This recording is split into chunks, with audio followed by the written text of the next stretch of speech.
Why won't your music career grow? What are you doing wrong? Why won't people stream your songs? What is going on? If you're a little stuck in your music career and need some help, stick around as we discuss why your music career isn't growing and figure out some ways that you can jumpstart things back into action. Let's blast off and get started. JM in your universe.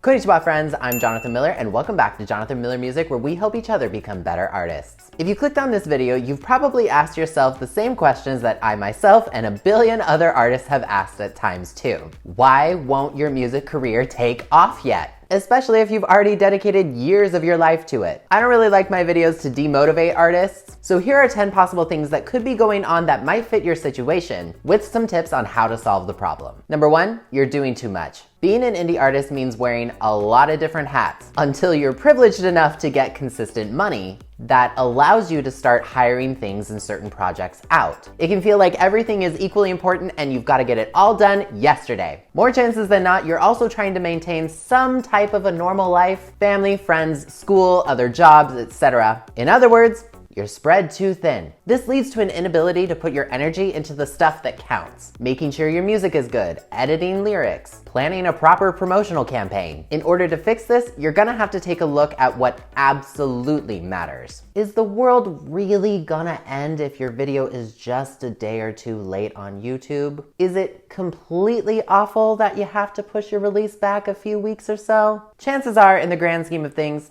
no. So I advocate for working in seasons, or at the very least, focusing on 1 to 3 things at a time. Meaning, when it's time to make the music, focus on the creative stuff. When that's done, however long that may take, pour your energy into hammering out a solid rollout plan, so on and so forth. This little bit of organization can help you feel a lot less stressed out and under pressure, and a bit more excited for the projects at hand. Number 2, you're doing too little. Now, just like it can be true that you're doing way too much, the opposite can be true as well. Pursuing a career in music is rewarding, exciting, fun, and wonderful, especially when it comes to interactions with our fans. But especially as an indie artist, it is a massive amount of work that will utterly drain you at times. Constantly creating and thinking ahead is exhausting, and if you're never tired doing this job, chances are there's a little bit more effort you could be putting into this. I'm not gonna say you're lazy. I hate when I see videos implying that because I feel like it negates a few reasons outside of our control. Sometimes we end up doing too little because emergencies happen. Life genuinely gets in the way, and next thing you know, 6 months flew by. But in order to do this job though, it has to be a priority. Dropping a new song with zero plan in today's music market almost never works, despite what some people would like you to believe. One small video on TikTok that only gets a few hundred views, or a little post on Instagram is just not gonna cut it anymore. You've got to be diligent, not annoying, but it is worth your time creating some backup plans for yourself. When I dropped my EP Utopia in 2019, I had 4 backup plans in conjunction with my main rollout plan, which I had to work out myself, just in case those damn algorithms did not want to work with me again. And I actually ended up having to use 2 of them. Once when Instagram, surprise, surprise, was not pushing out my announcements like I wanted, and the second time was when my grandpa unfortunately died and I had to delay my music video by a few weeks. Taking the time to put in a little extra effort now can end up saving your butt later, regardless of your current success level. Because that little extra push right now could end up kickstarting things for you in ways you hadn't expected. And if you need help promoting your work, you can do so with the help of this video's sponsor, DistroKid. DistroKid is one of the leading music distribution platforms for independent artists, helping you get your songs up on places like Spotify, Apple Music, and Tidal. They also offer a variety of services to help you market your music too, with things like promo cards. Promo cards are pretty much like the name implies. Free images to help promote your music. First, choose the song you want to promote, then hit generate. DistroKid is then going to bring up a wide variety of potential promo cards for you to use that look super sleek, high quality, and well put together. You can then choose as many as you want to download and use on social media to highlight your track. Each promo card downloads as a JPEG and is ready for you to use right away. Promo cards are 1080 by 920 pixels in dimension, which means they're great for Instagram stories and can adapt to any social platform pretty well. Best of all, you can make as many promo cards as you want for any release, making this an awesome and affordable tool for music promotion. Use my special VIP link to save yourself 7% on your first year's membership with DistroKid. Link is in the description. Number 3, you're resistant to change. This is something I am 100% guilty of. Before my TikTok videos went viral in 2020, I myself was super resistant to listening to new music, opening myself up to new promotional trends, fashion styles, music techniques, etc. Why? My resistance was actually a reflection of my own unhappiness in life. The reality of the modern music industry is that it is rapidly evolving, faster than ever. New acts come and go like lightning, trends even faster. The world of music today is a far cry from the music industry that it once was 15 years ago when I got started. But you've got to remember that new doesn't always equal bad. Again, I'm calling myself out on this one too, because I have been there. Sometimes I look at things I've said in old videos and I'm like, no, I see that was an unhappy person.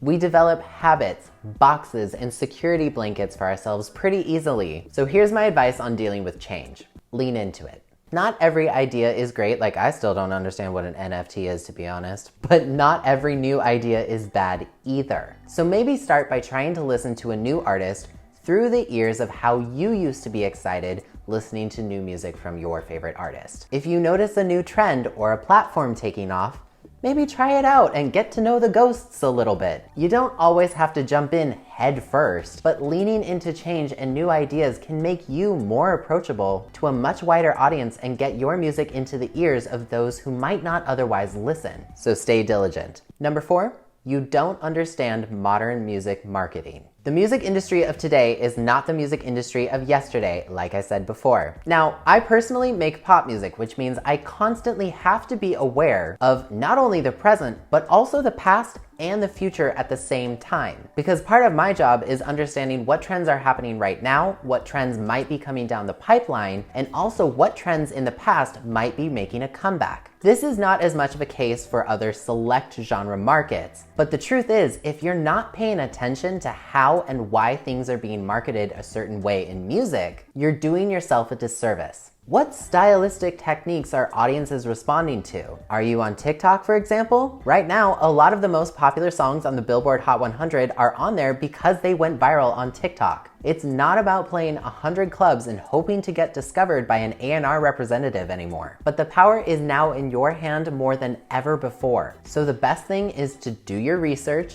and try to replicate some modern music marketing techniques. Give yourself some time to digest information, process, and try things out. You can always re-promote old music like new anytime nowadays. So read books, subscribe to this channel and others like it. Take some notes and try some ideas. Not everything's gonna work for you, but there are some golden nuggets out there. There's always space for some tried and true methods for sure, but you might not be growing right now because you don't really get how it's being done. And the best way to combat that? Watch and learn. Number 5, you don't know your own niche. The ocean is a very big place.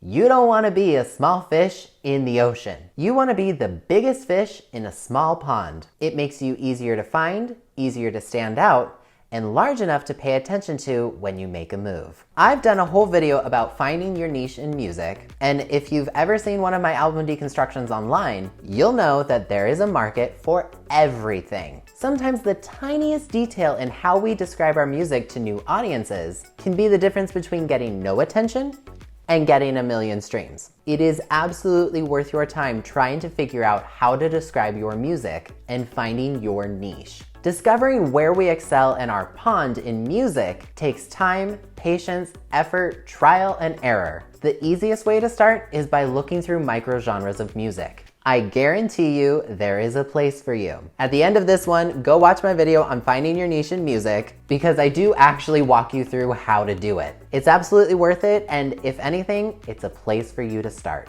Number 6, you've got inconsistent or confusing branding. This is the one you've probably heard about or read the most about online, which is why I put it later in this video, because there is some truth to it. If you have absolutely no idea who you are and you change your branding every 5 seconds, no one's going to be able to connect with you. Okay, I did just say there was a market for everything, so I guess some people will, but not as many as you probably want. Everyone loves a good rebrand or a new era, but that's a little bit different. And absolutely okay to do every once in a while because it's a natural growth. But there's got to be some consistency though. For example, in this video, I've already mentioned some brief anecdotes about who I am as an artist, and if you've never seen me before, as there's a high chance you haven't, by this point in the video, you can probably tell that I'm a pop music making independent artist that makes content helping other independent artists. This has been true for many years, and I don't really stray too far from that. Branding is simply just how you present yourself, not just in the perfectly polished photo kind of way. It's also in the actions you make,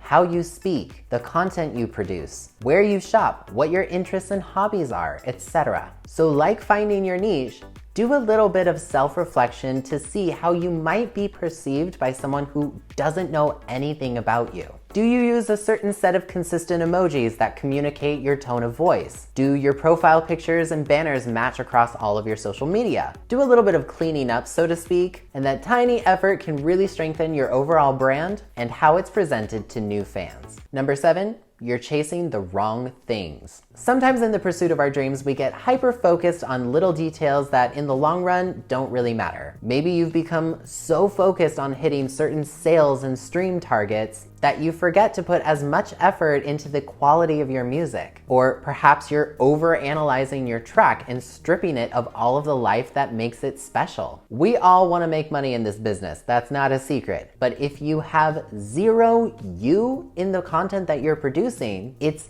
never going to resonate with people in the way you're hoping it will. Which ultimately means that your bank account is probably gonna stay very empty. I would know, I've been there, I'm still there. You didn't hear that. So if things aren't growing quickly, it might be time to take a pause and reevaluate where your goalposts are. Are you putting too much effort into your image, but not enough time actually interacting with your fans? It's okay to take a pause every once in a while, which actually brings me to my next point. Number 8, you're burnt out. How long have you been pursuing a career in music? How monotonous has it become? Do you find yourself avoiding tasks that used to make you happy or excited? Are you hating everything you've been making? Are you depressed? If any of those questions really resonate, one of the reasons you might not be growing is because you are totally burnt out. Burnout is not the same as being tired and just needing a break. It can be a full body experience of perpetual exhaustion. I would know because most of this year, I was burnt out and did not want to admit it. If you're like I was, sometimes it can feel like burnout means quitting. And the two are not synonymous. You can need time away from everything and still want to pursue music. So of course, get medical or mental health treatment if possible, but take a real, long break away. The demand for constant creation can wear on even the most seasoned veterans in this business. And we as indie artists wear a lot of hats, like I said. So cut yourself a break, be real, and if possible, walk away for an extended period. Your heart will lead you back to music and creating eventually. It's not giving up to be burnt out. So in case no one's told you, go easy on yourself. Your fans will still be there when you're ready to come back. Number 9, you don't know your fans. Another reason artists don't grow is because they don't know their fan base. So for your fan base, what are some of their names? Do you know some of their favorite colors? Have you considered following some of them back on social media? How do they identify? What countries are they from? What TV shows do they watch? What other music do they listen to? What makes them laugh? What makes you laugh? Remember, our fans and our support team are the backbone of what we do. So why do they like our music? What aspect of it do they like the most? For example, an Ariana Grande fan might say they love her vocals.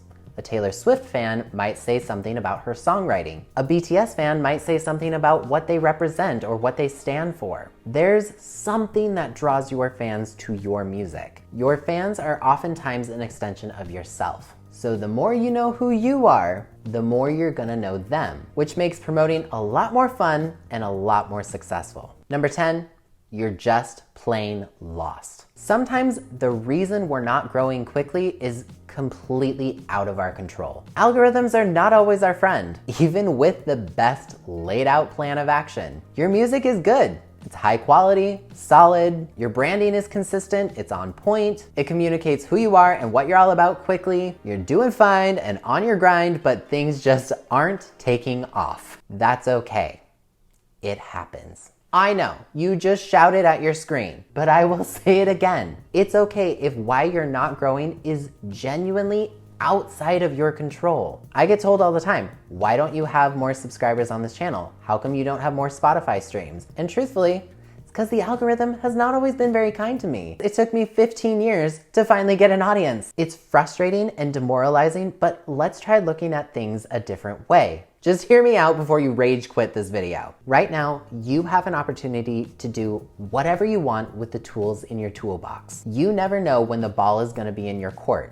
Are you ready to play when it finally is? Let's say you go viral on TikTok. Are you prepared to pump out similar content quickly? If your song gets 1 million streams, how are you gonna keep 1 million people interested in your next track? Do you even have a next track prepared? It is okay to have moments where you don't know what to do. I have had plenty, but it does provide an opportunity for you to innovate, listen to others, watch, and replicate in your own way. Sometimes it's not your fault that the algorithm is just not being kind to you. Not just in social media, but in life. Luck is just as much a part of this business as hard work and effort is. Right now, I have over 40,000 followers on TikTok, and that does not make me better than anyone who doesn't. It makes me luckier than the people that don't. Now, I can say that knowing that my 15 years of sacrifices and hard work and effort fighting algorithms that never worked in my favor gave me the knowledge to be able to respond with more content when my album deconstructions finally took off. Instead of being angry about the things that are outside of your control, look at it as another opportunity to prepare for when luck does finally knock on your door. So as I said before, cut yourself a break. Pull back on the pressure a little bit. Take this moment to reevaluate your plans, your goals, and make some adjustments. You're doing great, and if you keep going, it is inevitable that your exponential growth will arrive soon enough.